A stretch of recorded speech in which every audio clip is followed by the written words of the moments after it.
बिस्मिल्लाहिर्रहमानिर्रहीम। अस्सलाम वालेकुम नादरीन, आप यूट्यूब चैनल देख रहे हैं, मैं इमरान खान हूँ। नादरीन, सबसे पहले बात कर लेते हैं रेलिवेंसी की, क्योंकि ख़बरें मेरे पास बहुत सारी हैं, वो मैं आपको बाद में देता हूँ। लेकिन जिस शख्स को पाकिस्तान के रियासत और इदारे मिलकर इररेलिवेंट करना चाहते हैं, वो कितना रेलिवेंट है आप ये देखें कि आज ये रियासत कोई भी काम करती है तो इसके दिमाग में जो सबसे पहली चीज़ और पहली बात आती है ना, और पहला खदशा आता है, वो इमरान खान का होता है। यानी जिसे इररेलिवेंट करना चाहते हैं वो इतना ज़्यादा रेलिवेंट है कि ये 3 साल से जोर लगा रहे हैं कि इमरान खान साहब को बिल्कुल बाहर निकाल दिया जाए हर चीज़ में से, लोगों के दिमागों में से। लेकिन बात बन नहीं रही है। कोई चीज़ महंगी करनी होती है या सस्ती करनी होती है, इनके दिमाग में इमरान खान चल रहा होता है। सुबह उठते हैं इमरान खान, शाम को सोते हैं इमरान खान, मुल्क से बाहर जाते हैं इमरान खान, मुल्क में वापस आते हैं इमरान खान, कानून साजी करते हैं इमरान खान। इस हुकूमत ने गुज़िश्ता 3 सालों में लगभग 1 दर्जन के करीब या इससे ज़्यादा ऐसे कवानीन बनाए हैं या पास किए हैं जो इमरान खान रिलेटेड है। यानी ये आए तो इन्होंने NRO 2 किया, इमरान खान की वजह से इस कानून को इधर कर दो, इसको इधर कर दो, ये वाला कानून ऐसे पास कर देते हैं, यहां से इमरान खान को फंसा लेते हैं, इलेक्शन कमीशन के साथ ये कर देते हैं, अदालत के साथ ये कर देते हैं, जुडिशरी को यूं कर देते हैं, ब्यूरोक्रेसी को ये कर देते हैं, हम एहतजाज के खिलाफ ये वाला कानून ले आते हैं। 1 दर्जन से ज्यादा ऐसे कवानीन मैं आपको अभी गिनवा सकता हूं जो हमारे ईवानों के अंदर पास हुए हैं, और वो कवानीन इमरान खान स्पेसिफिक हैं। चाहे वो पीका का कानून हो, चाहे पंजाब के अंदर मीडिया को कुचलने का कानून हो, जो कुछ इन्होंने किया है वो सारा कुछ इमरान खान स्पेसिफिक रहा है। यानी जिस आदमी को इररेलिवेंट करना चाहते हैं वो कितना रेलिवेंट है कि ये जो भी करते हैं उसके पीछे मकसद क्या होता है। इमरान खान, हमारे सदर पाकिस्तान ने कुछ ऐसे ऑर्डिनेंस पास किए, और कुछ नहीं, ये बहुत सारे हैं, ऐसे ऑर्डिनेंस पास किए हैं जो इमरान खान स्पेसिफिक हैं और बार बार पास किए ऑर्डिनेंसेस कि इमरान खान को काबू करना है। खासतौर पर यह काजी फायद ईसा के दौर में करते थे।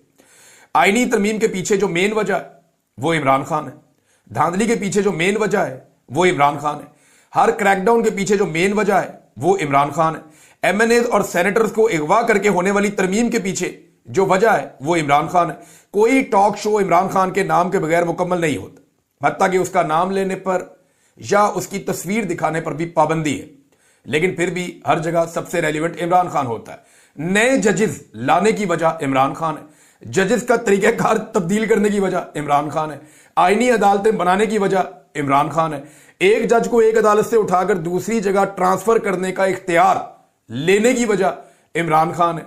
यानी बहुत सारे इख्तियारात ऐसे हैं जो अब अदलिया के पास नहीं है, और उसकी वजह इमरान खान है। पाकिस्तान के सबसे तगड़ा इदारा है फौज, उनके DG ISPR, कोई एक प्रेस कॉन्फ्रेंस आप उनकी उठा लें गुज़िश्ता 3 सालों में, कोई एक भी ऐसी नहीं होगी जिसमें इमरान खान की तरफ इशारा नहीं होगा, या उनकी पार्टी को आप देखेंगे उनको टारगेट किया जाएगा, या मेन टारगेट पाकिस्तान तहरीक इंसाफ या इमरान खान होंगे। गो के वो नाम नहीं ले सकते, लेकिन इसके बावजूद आपको नजर आ जाता है कि वो प्रेस कॉन्फ्रेंस इमरान खान के खिलाफ कहीं ना कहीं जाके जुड़ जाती है।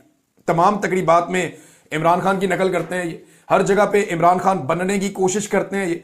यानी शरीफ खानदान की इस वक्त सबसे बड़ी ख्वाहिश ये है, या जरदारी खानदान की, कि किसी तरह वो इमरान खान बन जाए। नवाज शरीफ साहब की तो ये ख्वाहिश बहुत ही पुरानी है, और उनके पुराने दोस्त जानते भी हैं, और वो ये बताते भी हैं कि नवाज शरीफ साहब की काफी लंबी जिंदगी इमरान खान बनने के चक्कर में गुजर गई, और वो आज तक इमरान खान नहीं बन पाए, ना उनकी तरह मकबूल हो पाए, ना उनकी तरह आलमी सतह की शख्सियत बन पाए, ना उनकी तरह इतने अवाम के अंदर मकबूल हो पाए, ना वो इतने बड़े इनकलाबी बन पाए, ना वो कभी एस्टेब्लिशमेंट का सामना कर पाए। बंद कमरों के पीछे होने वाली जितनी भी डिस्कशन है उसका सबसे बड़ा मौजू इमरान खान है। जितने टाउट सहाफी हैं वो जब भी कभी एस्टेब्लिशमेंट के अंदर से कोई खबर निकाल कर लाते हैं तो उसका मौजू क्या होता है? इमरान खान। एस्टेब्लिशमेंट जब भी कभी अपने लोगों को ब्रीफ करती है, उनको बताती है कि जाकर ये वाली खबर दो या वो वाली खबर दो, तो उस खबर का महवर क्या होता है? इमरान खान। ट्रांसफर, पोस्टिंग, तैनातियां, तरक्कियां, हत्ता के पाकिस्तान के अंदर जो मेडल्स तक बांटे गए हैं ना, उनके पीछे भी क्राइटेरिया क्या है कि कौन इमरान खान के बुग़्ज़ में कितना मुब्तला है।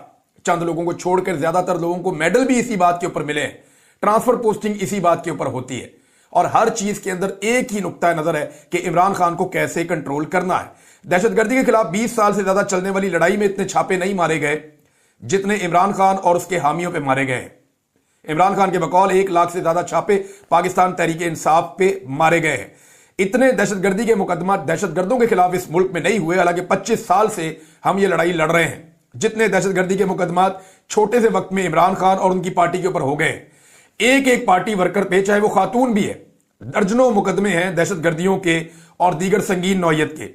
एक सियासतदान की इससे बड़ी कामयाबी क्या होगी कि एक वजीर आजम से लेकर इस मुल्क का एक क्लर्क तक सारा दिन क्या सोचता है कि इमरान खान, इस मुल्क के आर्मी चीफ से लेकर एक अर्दली तक जो है वो सब दिन रात इमरान खान के बारे में ही सोचते हैं। इससे ज्यादा बड़ी कामयाबी और रेलिवेंसी पाकिस्तान के किसी सियासतदान के हिस्से में नहीं आई। आज पाकिस्तान के तमाम मसाइल जो हैं वो इमरान खान साहब के साथ जोड़े जाते हैं और उनका हल भी इमरान खान साहब के साथ जोड़ा जाता है। और अब कोशिश किया की जा रही है, फाइनली कोशिश ये हो रही है कि कुछ भी करके पाकिस्तान की कौम को मायूस किया जाए। इस पे मैं आगे चल के बात करता हूं, लेकिन अब कुछ चीजें आपके साथ शेयर करूं। पंजाब के तमाम शहरों के अंदर पाकिस्तान तहरीक इंसाफ ने बड़ा कामयाब एहतजाज किया। बड़ा खौफनाक क्रैकडाउन हुआ पंजाब में, हर तरफ पुलिस ने जो है वो नाकाबंदी की। कई शहरों में ऐसा कर दिया जैसे कर्फ्यू लग गया है। पाकिस्तान तहरीक इंसाफ का झंडा उठाना, जो लिस्टें उनके पास मौजूद थी, वहां पे इंटेलिजेंस के लोगों ने, वहां पे जो पुलिस है उन्होंने, एस्टेब्लिशमेंट के लोगों ने दिन रात कोशिश की, हर जगह छापे मारे, दफातर, घर, इमारतें, दुकानें, हर जगह पे जाके उन्होंने छापे मारे के पास। लेकिन मैं आपको शहरों के नाम बताता हूं जहां पे बड़ी बड़ी रैलियां निकली हैं। पंजाब का कोई ऐसा शहर नहीं है जहां पे पाकिस्तान तहरीक इंसाफ अपना शो ना कर पाई हो। लाहौर में बहुत बड़ी रैलीज निकली हैं, एक नहीं निकली, ज्यादा रैलीज निकली हैं और तहरीक इंसाफ की खवातीन ने, बुजुर्गों ने, नौजवानों ने उसमें बहुत बड़ा रोल प्ले किया है। गो कि आपको वो लीडरशिप नजर नहीं आती जो बहुत तगड़ी पाकिस्तान तहरीक इंसाफ की लीडरशिप है, और वो इन वजूहात की बिना पर अपने आप को रूपपोश रखे हुए हैं कि अगर उनको अगवा किया गया तो फिर लंबा काम एक और शुरू हो जाएगा। अब लाहौर में, रावलपिंडी में, मुल्तान में, फैसलाबाद में, वजीराबाद, भावलपुर, कुशाब, मियांवाली, ये जो मनाजिर मैंने देखे उनका बता रहा हूं मैं आपको। भावलनगर में, गुजरावाला में, सियालकोट में, गुजरात में, लोधरा में, विहारी में, लैया में, शेखुपुरा में, सरगोदा में, साहिवाल में, ओकाड़ा में, टैक्सला में, कबीरवाला में, डीजी खान में, इन जगहों पे मैंने बहुत ज्यादा एहतजाज की कवरेज देखी है और ये सारा सोशल मीडिया भरा पड़ा है पंजाब में और चकवाल रीजन भी। अब ये बहुत बड़ी कामयाबी है जेलम में भी आलिया हमजा साहिबा की।